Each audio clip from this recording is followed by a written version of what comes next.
Alô, amigos ouvintes da Web Rádio Fraternidade.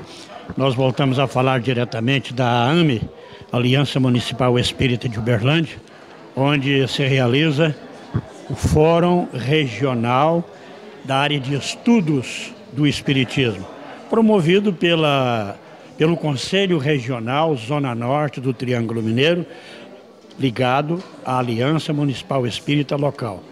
E o palestrante de hoje é o Saulo César, da Federação Espírita Brasileira, que está abordando o tema Conhecimento Espírita, as bases do conhecimento espírita. E a programação de hoje, ela começou por volta das 8h40, com o Saulo César iniciando a abordagem desse tema. Nós tivemos um problema técnico no início, que graças a Deus foi solucionado, e agora estamos aqui, graças a Deus, em plenas condições de realizar um bom trabalho de cobertura. E o que vai acontecer daqui para frente é o seguinte: das 10h15 às 11h15, o Saulo César vai dar continuidade à abordagem desses temas, as bases do conhecimento espírita. E depois dele, das 11h15 até às 11h45, nós teremos o Tiago Cardoso, que é ligado à Aliança Municipal Espírita, que vai abordar o tema o Evangelho de Jesus. Os trabalhos vão ser reiniciados e com a palavra o Saulo César, palestrante de Brasília, da Federação Espírita Brasileira. Alguém tem algum ponto, alguma pergunta, alguma dúvida? Por favor, vamos lá. Pode. Tem um microfone aí, que aí o pessoal escuta a pergunta também. Porque quem está na internet sempre perde a pergunta, né? Aí não entende a resposta. Quem for fazer pergunta, levanta o dedo que eu levo. Tá ligado? Saulo, bom dia. Bom dia aos ouvintes da Rádio Fraternidade, aos amigos espíritas aqui presentes. A minha pergunta é em relação ao ponto que você abordou, tradução. Uhum. Numa experiência real em um grupo de estudos, nós começamos a estudar o Livro dos Espíritos pela tradução do Evandro. Uhum. Mas chegou a um certo ponto em que eu, como sou fiel ao Guilom Ribeiro, não deixava nesse estudo de ir comparando a nomenclatura, verbos, etc. E chegou um ponto em que determinado verbo, que adotado pelo Evandro, mas diferente no Guilom Ribeiro, mudava o sentido do contexto ali. Uhum. Até que a coordenação desse estudo optou por retornar ao Guilom. Uhum. Como que você explica isso aí? No sentido de ser também, né, claro, fidedignas, os tradutores aí, fidedignos, porém capazes de cometer essas diferenças e abalar o raciocínio, a interpretação das pessoas, até mesmo numa explicação teórica da doutrina. Uhum. Marlene, esse ponto que você tocou é muito importante, porque às vezes nós espíritas, a gente se esquece de que as obras básicas não foram escritas em português. Não sei se alguém tomou um susto por conta disso, mas Kardec não escreveu em português. Kardec escreveu em francês do século XIX. Se nós tomarmos, por exemplo, o português do século XIX, nós vamos encontrar várias diferenças. Por exemplo, eu estava conversando com um grupo de estudo que me mandou um e-mail uma vez, desesperados, porque tinha lá a palavra piedade, e eles não entenderam por que estava aquele sentido. Porque piedade, no início do século passado em português, caracterizava muito mais aquele homem pio, o crente, e não o sentimento de compaixão, como a gente tem hoje, mais notório. As línguas são vivas, não tem jeito da gente ignorar isso. Então, quando a gente está diante desses conflitos de tradução, vale o exemplo do Kardec, da gente buscar pessoas que sejam versadas nessas línguas. Às vezes é importante a gente voltar, mas, como a gente comentou, o problema da tradução ele é insolúvel. Não é culpa do tradutor, é porque diante de um determinado texto que vai dar um sentido, às vezes aquele sentido ele é dúbio, e ele tem que fazer uma escolha em relação a que palavra ele vai utilizar no idioma destino. Nesse tipo de situação, a recomendação não é que a gente adote essa ou aquela tradução, mas que diante desses conflitos a gente tente voltar no idioma original, que a gente busque pessoas, e no meio espírita a gente tem várias pessoas que podem ajudar, inclusive com grego, inclusive com aramaico, com francês também, muito simples, já é mais fácil a gente ter pessoas, buscar essas pessoas e tentar entender o sentido, porque toda tradução vai ter esse problema. Isso é impossível de solucionar.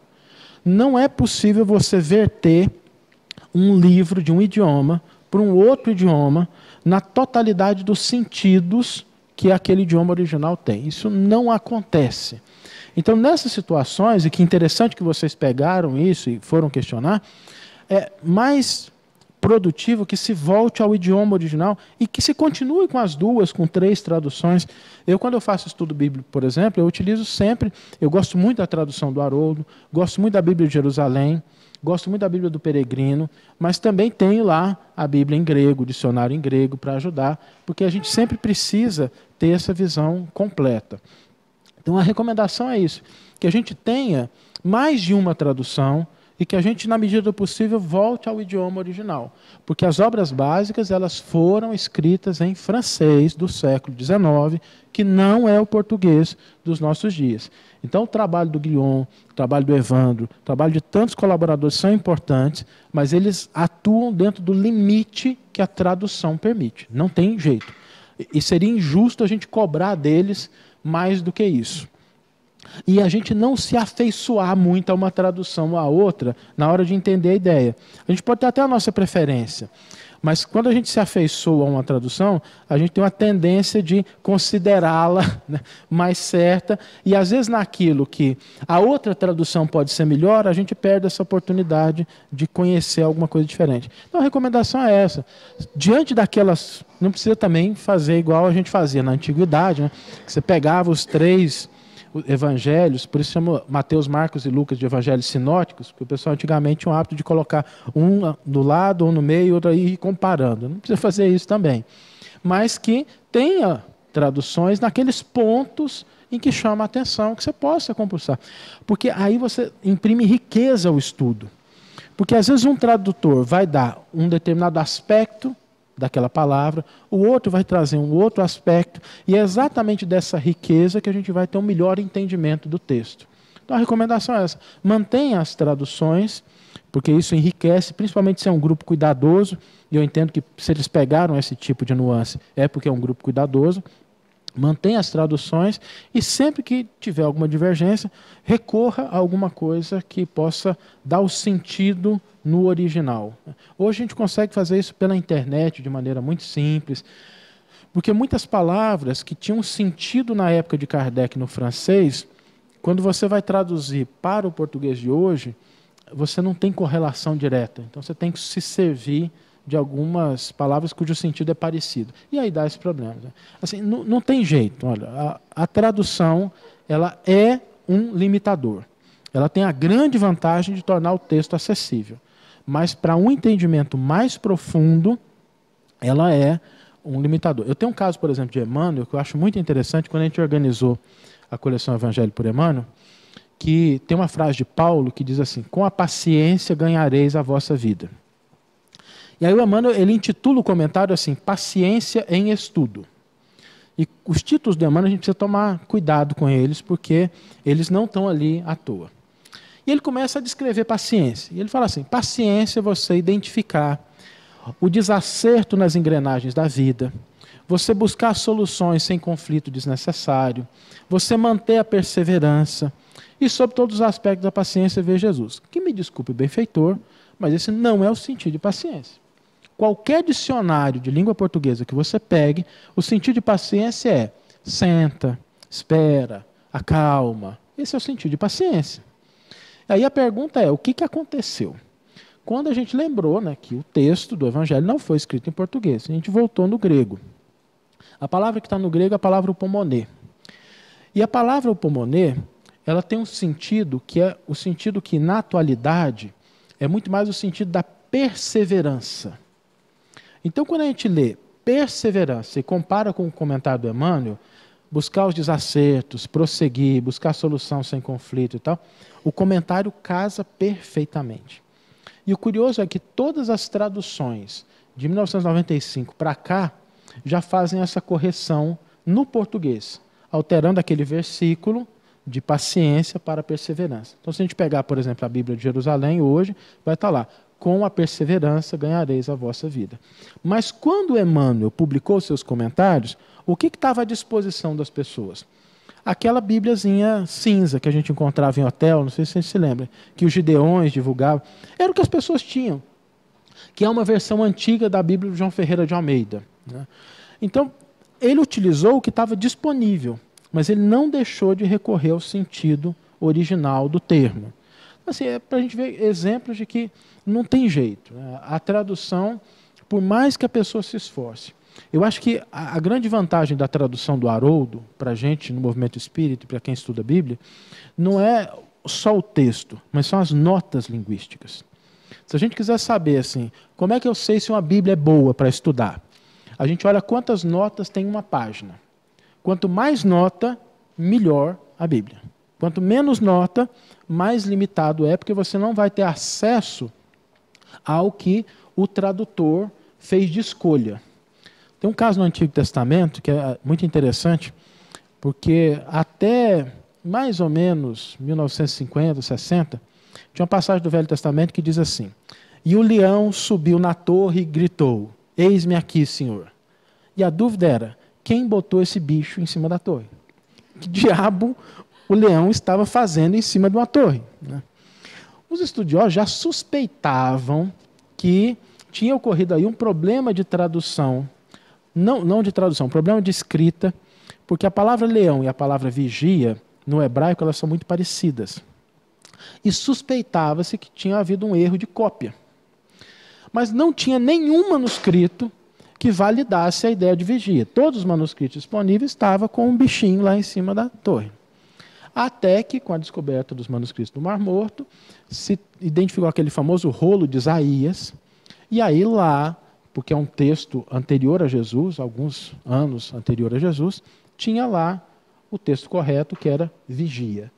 Então, as traduções atuais já fazem essa correção, citando essa descoberta dos manuscritos do Mar Morto, que trazem contribuições importantes para o estudo do Velho Testamento. Nada em relação ao Novo Testamento, mas em relação ao Velho é uma contribuição importante. Gente, são só alguns exemplos. Se a gente fosse falar aqui, a gente passaria a semana falando dessas dificuldades em relação a sentido de tradução, a cópia de texto. Então, a gente tem que reconhecer que existe essa limitação e lidar com ela com aquele conselho que o codificador deu. Na dúvida, buscar um conhecimento mais específico da língua. Okay?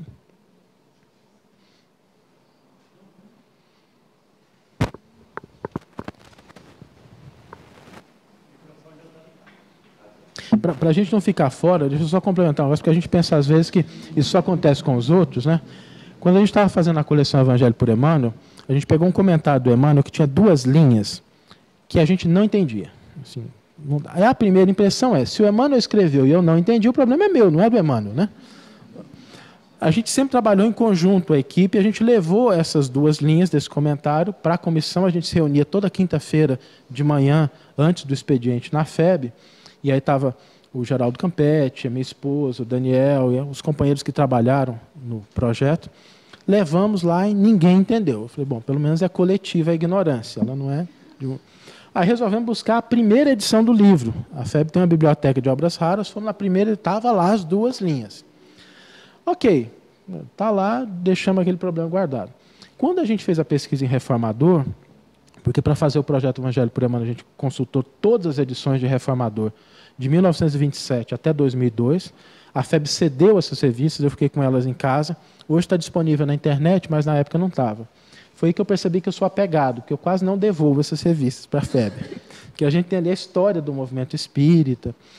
Mas aí a gente achou publicado em Reformador essas 2 mensagens, essa mensagem que tinha as 2 linhas. Só que olha que curioso. O Emmanuel mandava, nessa época, 2 comentários para Reformador e publicava os 2. Nessa edição especial, na parte esquerda da página, foi publicado em cima um comentário e embaixo outro comentário. Só que no primeiro comentário tinha uma linha que começava com uma palavra. E no segundo comentário, embaixo, tinha uma linha que começava com a mesma palavra do comentário de cima. A pessoa, na hora de copiar para o livro, o que ela fez? Ela estava copiando o primeiro, deve ter ficado com a impressão daquela palavra ali, copiou 2 linhas do comentário de baixo e publicou no livro as 2 linhas do comentário de baixo, voltou e terminou de copiar. Então, assim, nós somos humanos, somos falíveis.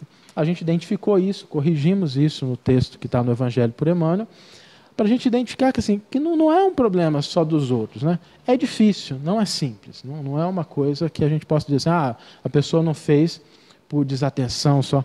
É complicado. O problema da tradução, o problema da cópia, o problema da transmissão textual é complicado em nossos dias. Imagina numa época em que você escrevia com tinta em pele de animal.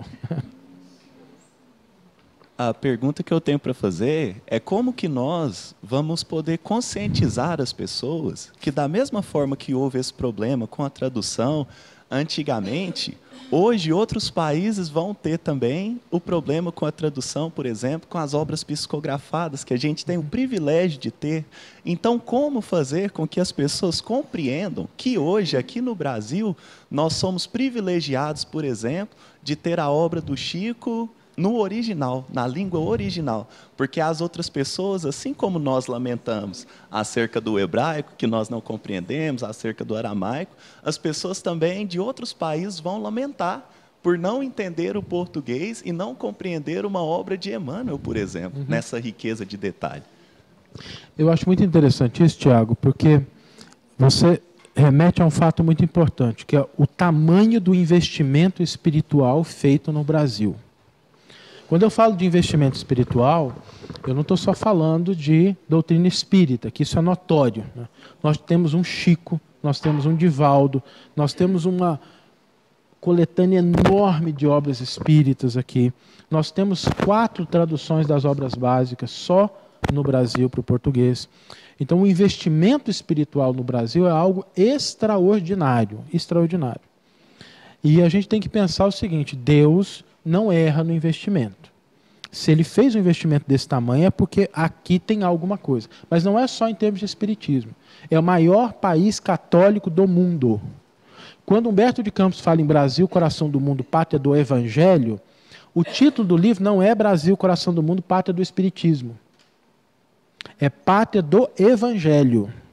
O Espiritismo compõe, nesse sentido, essas correntes, como o movimento espírita, que tentam vivenciar o Evangelho. Então, o principal desafio da gente, quando a gente tem esse contato com outras nações, não é nem tanto no texto, mas é na vivência. É que essas pessoas de outros países, elas encontrem nos espíritas a vivência, o exemplo do Evangelho. O Chico dizia, eu espero que as pessoas possam ler no meu comportamento o Evangelho de Jesus. Então, a maneira da gente resolver o problema da tradução e do entendimento é com exemplo.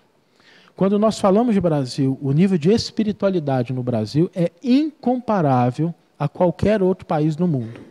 Brian Weiss, que escreveu um livro chamado Muitas Vidas, Muitos Mestres, num prefácio à edição brasileira, ele diz o seguinte, eu já visitei muitos países e em todos eles eu encontrei pessoas altamente espiritualizadas. Mas em nenhum país eu encontrei tantas pessoas espiritualizadas quanto no Brasil. Então, acho que a questão fundamental aí é da gente entender que o livro ele carrega uma mensagem, mas o exemplo, a conduta de nós brasileiros, daqueles que recebemos esse investimento espiritual em qualquer denominação religiosa, que o mundo possa olhar para o Brasil e efetivamente enxergar esse celeiro de bênçãos espirituais que é a proposta do Cristo para um país que tem uma religiosidade muito intensa e que precisa mostrar para o mundo esse aspecto através da fraternidade, da caridade, da tolerância e do perdão.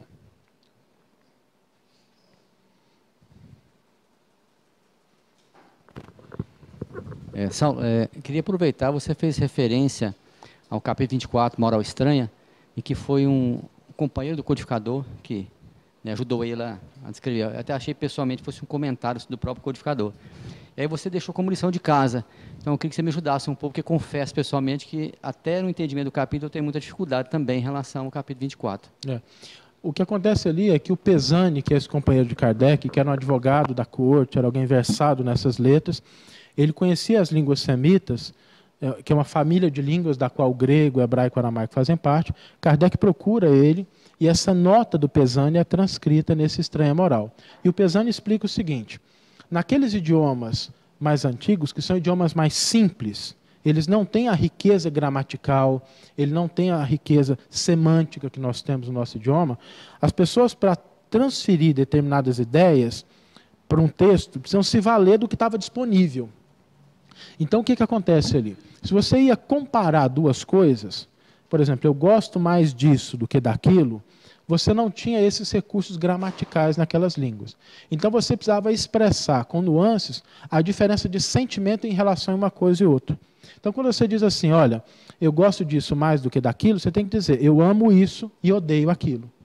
Por isso é essa palavra que está lá, que foi também passada para o latim, que é non odit, e que exemplifica essa discordância em relação aos sentimentos, para passar uma ideia de hierarquia, e não simplesmente do que eu odeio, como a gente poderia entender no nosso idioma. E ali o senhor Pesani, que aliás escreveu uma outra obra fantástica sobre reencarnação. Quem tem interesse de estudar um pouquinho sobre reencarnação no mundo antigo, nas culturas antigas, a obra do Pesani é uma obra extraordinária, vale a pena conhecer o trabalho desse contemporâneo de Kardec, que também legou uma contribuição importante aí para o entendimento dessa temática, porque ele era versado nessas línguas, então ele tinha uma capacidade de analisar isso com muita profundidade.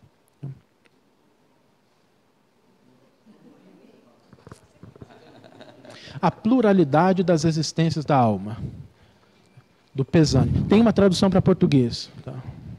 Tem. Saulo, a gente nota que essa dificuldade de expressão do pensamento é uma dificuldade nossa mesmo, porque, inclusive, para a espiritualidade, nos passar a informação é uma transferência de códigos. Na verdade, nós estamos lidando com transferência de sinais. São sinais que nós temos que ver da espiritualidade para cá, uma dificuldade, porque nós temos uma certa falha, né, nas próprias constituições, as palavras de vários significados. Então, essa dificuldade ela vem desde a origem do conhecimento, né? Quando aqueles que vieram trazer para nós a revelação, a dificuldade de encontrar palavras, isso a gente já viu os espíritos se expressarem sobre isso, né? Para achar o código certo, porque a palavra é um código, ela não é a verdade absoluta, porque ela tenta expressar uma verdade que é constituída de fato. Então, como nós podemos fazer para eliminar um pouco esse risco dessas transferências, né? Principalmente nós como sendo médiums, para receber essas mensagens, qual que é a receita, né, para a gente errar menos nessas transferências? Você tocou num ponto muito importante, porque quando a gente fala em transmissão de conhecimento, quando a gente fala em teoria do conhecimento, o conhecimento normalmente é categorizado em duas partes. O conhecimento explícito, que é aquele que está codificado, e o conhecimento tácito, que é aquele que não está codificado, das práticas. E o problema maior é exatamente nisso, de a gente pegar o conhecimento prático, converter para explícito, que é a mensagem escrita, e daí para o conhecimento tácito, de novo, que é o da prática. Eu acho que aí vale o conselho do Chico. O Chico dizia que toda mensagem que ele recebia primeiro para ele e depois para outra pessoa. Porque quando você recebe aquilo para você, você começa primeiro a tomar uma atitude de humildade e ver se aquele comportamento, se aquela proposta fosse dirigida a você, aquilo faz sentido? Que é o que Kardec utiliza também quando ele fala da forma da gente analisar a linguagem dos espíritos e a prática, submeter primeiro ao cunho da razão. E a melhor forma da gente submeter ao cunho da razão é aplicar aquilo a nós mesmos. Porque, no bom senso, mas no sentido de o que aquilo teria de impacto na minha vida. Se for uma coisa assim que eu já faço e que eu concordo, ok. Ou que eu não faço, mas que eu acho que está certo, ok também. Porque isso elimina aquela postura da gente falar assim, olha, está aqui um conselho para o outro. Eu não sei se vocês já viram quando a pessoa vai na palestra pública, a palestra boa, ele fala assim, nossa, minha tia tinha que estar aqui para escutar isso, né? Fulano tinha que estar aqui, porque foi dirigido para fulano. Então, quando a gente recebe uma mensagem com esse cunho, e a gente sempre acha que aquela orientação, ela se dirige especificamente a uma determinada pessoa, estamos referindo aqui às mensagens de orientações mais genéricas, né? A gente deixa de ter esse crivo da razão e a gente corre o risco de estar sendo muito prescritivo. Então, recebe para você, analisa aquilo. Se aquela mensagem fosse endereçada para você, aquela orientação fosse para você, ela faria sentido na sua vida? Ela tem? Ok, esse é um primeiro crivo. O segundo é o da gente passar pela coerência em relação ao que a gente tem de ensino já estabelecidos. E o terceiro é a redução do personalismo. É a gente ter a humildade de, quando uma mensagem chegar e aquilo for algo que não corresponde, que a gente recebeu uma crítica, a gente ter a humildade de compreender essa crítica e, às vezes, deixar essa mensagem de lado. Porque, às vezes, o médium se apaixona pelas mensagens que traz, acha tão bonito aquilo, e ele se apega àquilo, e esse é um caminho muito perigoso para quem está na área da mediunidade. Porque quando a gente se afiniza a determinados espíritos, a gente diminui nosso senso crítico. Isso é muito natural, isso é um fenômeno humano. Se a gente pegar, por exemplo, na área da política, quando você gosta de um candidato, se tem notícia boa sobre ele, é verdade. Se você não gosta de um candidato, tem notícia sobre ele, aquilo é mentira. Você já olha assim, mas será que, né? Às vezes sem analisar, porque o afeto, a afinidade, nos leva a arrefecer o nosso espírito crítico. Então, que a gente não tenha, como médiums, esse compromisso de que, não, mas aqui está escrito que é o doutor Bezerra, mas pode ser o Bezerra da Silva, né? Pode ser outro Bezerra diferente, né? Não? Então, a gente tem esse cuidado de analisar sobre esses três crivos. Aquilo traz alguma coisa que eu consideraria importante para mim, é o crivo da razão. Aquilo está coerente com o que a gente já entende, é o crivo da universalidade. E eu estou disposto a abandonar isso aqui, porque eu não estou comprometido pessoalmente com essa mensagem, caso ela contenha erro. Esse é um papel importante. Passando por esses três crivos, eu acho que a vida da gente como médium fica mais simples, porque a gente entende que o nosso papel, se for muito bem feito, é o do carteiro. É o de entregar a carta com a característica que ela possui, no endereço certo, e não ficar espalhando fake news. Porque fake news é um fenômeno que surgiu na espiritualidade. A gente só tem materializado ele agora através do WhatsApp e do Facebook. Tá? Mas fake news já existia na época de Kardec. Tem uma fake news publicada no livro dos médiuns lá. Né? Quando ele analisa uma comunicação que está dita como Jesus, né? Então ele tem uma comunicação que é muito interessante, acho que está na Revista Espírita, que é de Deus. E eu até suspeito que tem um cunho de razão, porque a mensagem não tem começo, não tem fim, não tem meio, ela é infinita. Né? Pode ser. Assim, o fake news ele é algo que surgiu na espiritualidade. A gente tem que tomar cuidado, tanto quanto a gente toma cuidado com fake news hoje, a gente também toma cuidado com as fake news que vêm da espiritualidade, porque os espíritos são pessoas, né? Não são entidades, somos nós sem o corpo de carne. Não há... Às vezes sim, né? Que a gente faz parte, né?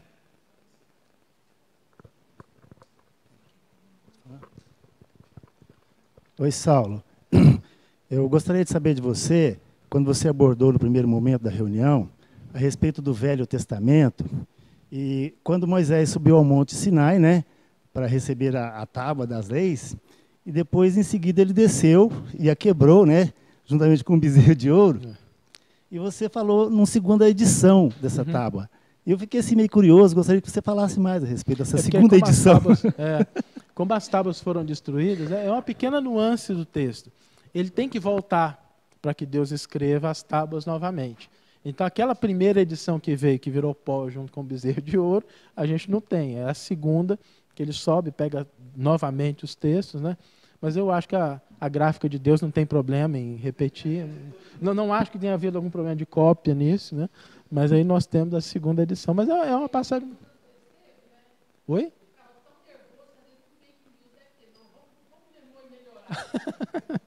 Kardec cita essa parte do Antigo Testamento de uma maneira muito interessante, porque ele fala que é preciso separar a lei mosaica em duas partes. Aquilo que é divino, que dura pela eternidade, e aquilo que se aplica à cultura da época. Que é aquilo que a gente falou, né? É o processo de educação da criança. É natural que a gente tenha ali aqueles elementos aplicáveis a um povo que, nas palavras de Kardec, né, era um povo ainda com características de ignorância, de rebeldia, que é natural, né? O Espiritismo explica isso muito bem. Por isso o papel da doutrina espírita não é o da crítica, do antagonismo gratuito, mas de entender. Porque pela ótica da doutrina espírita, entendendo que o espírito é um ser em evolução, e que da mesma forma que nós temos no corpo material os estágios da infância, da adolescência, da maioridade, da velhice, o espírito tem esse processo de crescimento também, e Deus é tão sábio, e o Cristo como instrutor é tão competente, que ele realmente ajusta a mensagem àquilo que é necessário naquele contexto e é passível de ser apreendido por aquela mentalidade na época. Eu sei que a Federação Espírita, como órgão unificador, tem feito grandes trabalhos a nível de oportunizar a nós estudarmos a doutrina espírita e, consequentemente, as apostilas de ESD, do EAD principalmente, faz esse link resgatando para nós a oportunidade de aprendermos essas bases. Mas e sei também que a Federação tem laboratórios para esses estudos. Como nós estamos aqui no encontro da área do estudo do Espiritismo, eu gostaria que você falasse um pouco para nós, aplicar esses estudos dentro das nossas casas espíritas, que eu acredito ser uma grande dificuldade da maioria, pela própria, não sei se desinteresse ou dificuldade nossas da busca do estudo. O Espiritismo, como diz Allan Kardec, não é uma doutrina passível de ser aprendida como quem lê uma revista no fim de semana. O Espiritismo, ele exige dedicação, ele exige esforço, ele exige essa busca do estudo, isso faz parte da doutrina espírita. Quando nós trazemos isso para dentro da casa espírita, qual é a preocupação que nós devemos ter? Ela se divide em duas partes. A primeira preocupação com relação à fidelidade às bases da doutrina espírita, para que a gente possa ofertar o que a doutrina espírita tem. O que não significa que a gente leia só a doutrina espírita, que a gente seja alheio àquilo. Eu sempre me lembro da biblioteca que Allan Kardec recomendou para fazer parte de uma biblioteca espírita, e que nós temos ali obras que são contrárias à doutrina espírita e que o codificador recomendava que se lesse. Eu ouvi uma certa vez uma pessoa dizer, talvez por ser muito empolgado, falou assim, eu não leio nada a não ser Kardec, eu só leio Kardec. Ele era mais kardecista do que Kardec, porque nem Kardec leu só Kardec. Né? Então, é importante a gente ampliar isso, mas mantendo essa base, mantendo esse entendimento do que é a doutrina espírita. E o outro é a gente se focar na necessidade específica daquele grupo, da gente não ter o equívoco de trazer uma coisa de fora e tentar implantar aquilo sem considerar as características, sem considerar a realidade daquela circunstância. A FEB, nesse sentido, ela orienta de uma forma muito clara, porque tudo aquilo que a FEB oferece de material são diretrizes que precisam ser ajustadas à realidade de cada casa espírita. Porque aquele grupo é que vai delimitar. Esses grupos não existem por acaso, eles existem por afinidade. Então, tem grupos que vão buscar um conhecimento com mais ênfase na mediunidade, um conhecimento com mais ênfase na história da Bíblia. A gente vê hoje crescendo no movimento espírita esse tipo de busca do estudo bíblico. E aí o que precisa fundamentalmente para começar um estudo dessa natureza é querer. Não precisa de mais nada. Querer. Se as pessoas se reúnem, nós temos aí material disponível, hoje com internet, com obras publicadas, que podem auxiliar nesse processo. Mas a vontade ela é fundamental. Então, quando a gente vai promover esse tipo de estudo, a gente tem em mente essas duas coisas. Né? A busca de manter uma coerência com aquilo que é a base da doutrina espírita e atender uma demanda que seja daquele grupo específico. Seja ele formado de jovens, de pessoas mais idosas, de crianças, não tem problema. Bom dia, Saulo. Bom dia a todos. Eu queria só acrescentar no que nos disse ali o Nereu, primeiro, da importância, né, do estudo do Espiritismo, e, de acordo com um trabalho implementado pela FEB, enaltecer principalmente o ESD, né, que traz aí o beabá para a gente evitar muitos equívocos. A gente tem também que implementar esse trabalho nas casas espíritas e, principalmente, entender a nossa necessidade de sermos humildes o suficientes para a gente começar nas entrelinhas de tudo aquilo que é começado dentro do estudo do Espiritismo, para a gente evitar alguns equívocos e mesmo aquilo que nos leva a pensamentos diferenciados dentro das próprias casas espíritas, porque muito dos nossos equívocos está instalado junto com a gente. Muito daquilo que a gente, às vezes, deixa passar por entendimentos e que gera muitas dúvidas para todos aqueles que estudam a doutrina, é justamente isso, um pequeno equívoco lá atrás, que de uma pequena gota acaba virando uma onda enorme e, de repente, até um tsunami no estudo do Espiritismo. Kardec dizia, é preferível rejeitar 9 verdades do que aceitar um único equívoco, porque é muito difícil a gente se separar, e a verdade, com o tempo, ela se impõe. Gente, eu gostaria de voltar, só para a gente fazer um encerramento. Quando a gente fala do tríplice aspecto da doutrina, nós falamos de ciência, filosofia e religião, nós temos cada vez mais esse processo se alastrando pelas diversas áreas do conhecimento humano. Se a gente pega os princípios da doutrina espírita e a gente utiliza esses princípios, entendendo o que eles têm alterado na coletividade humana, nós vamos percebendo que várias ideias começam a surgir também em outras áreas do conhecimento, tratando daquilo que o Espiritismo traz. Apenas para a gente enfocar em um exemplo, quando Kardec estabelece como princípio da doutrina a pluralidade das existências da alma, a pluralidade dos mundos habitados, nós temos isso como conhecimento comum hoje nos ramos científicos. Não tem nenhum cientista sério que afirme que só existe vida no nosso planeta. O que era um princípio da doutrina espírita, hoje é conhecimento comum dentro das ciências. E assim, esses princípios eles vão se desenvolvendo e vão ganhando espaço, de forma que a gente pode, com segurança, ter certeza de que os princípios da doutrina eles vão se espalhando na humanidade, sem que necessariamente as pessoas precisam se tornar espíritas para isso. Qual o propósito quando a gente fala de evangelho dentro da doutrina espírita? Porque quando a gente olha essas bases do conhecimento, o Espiritismo ele faz uma cobrança, uma exigência. Não basta conhecer, é preciso viver. As bases doutrinárias, elas não estão completamente estabelecidas enquanto nós não as convertamos em atitudes práticas na nossa vida. Esse é o grande propósito. Se nós entendermos de doutrina espírita, mas isso não alterar a nossa forma de pensar, de agir e de sentir, essas bases não estão completas. Em termos de futuro, nós temos o conhecimento doutrinário que nos ajuda a compreender e a viver, porque agora a gente conhece as causas, olhar para a vida pela ótica da doutrina espírita, olhar para as circunstâncias pela ótica da reencarnação. Nós, às vezes, espíritas, ainda temos dificuldade, o que é muito natural, porque nós estamos há um pouco mais de um século do surgimento da doutrina espírita. A primeira revelação levou 12 séculos, a segunda 18. Seguindo essa proporção, nós temos aí 2000 e poucos anos para a gente internalizar isso. A gente às vezes tem dificuldade até nas coisas mais básicas, porque a gente fala assim, fulano é a reencarnação de ciclano.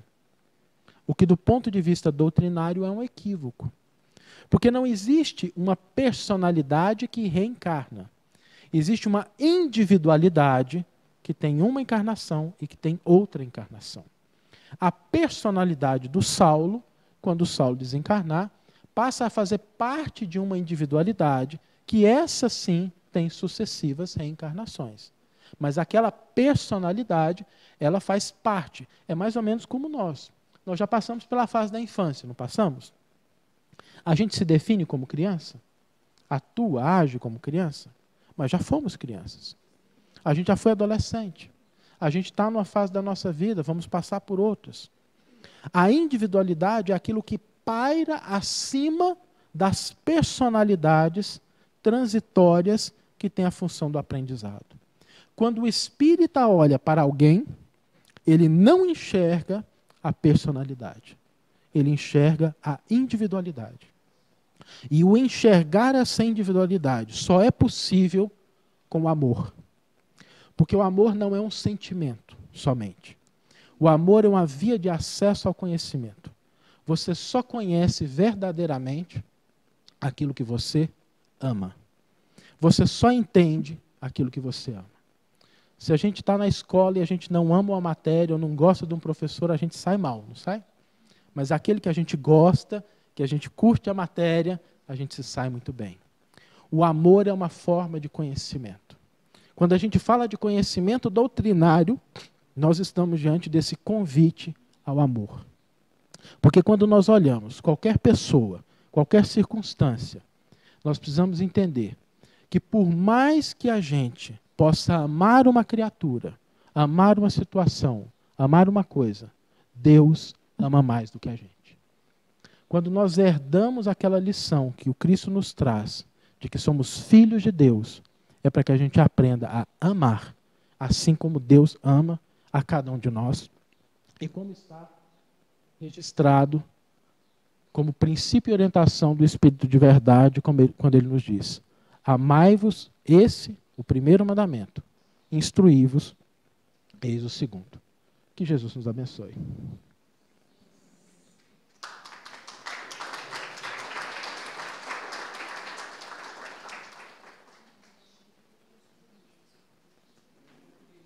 Agradecemos ao Saulo, né, por essas palavras. Sim. Eu queria trazer um para cada um, mas não tem jeito. Mas eu vou deixar o último volume do Evangelho por Emmanuel para a AME, que teve a gentileza de nos convidar e oportunizar esse encontro. Esse livro é um livro que a gente tem muito carinho por ele, porque reúne tudo que Emmanuel comentou sobre as cartas de Paulo.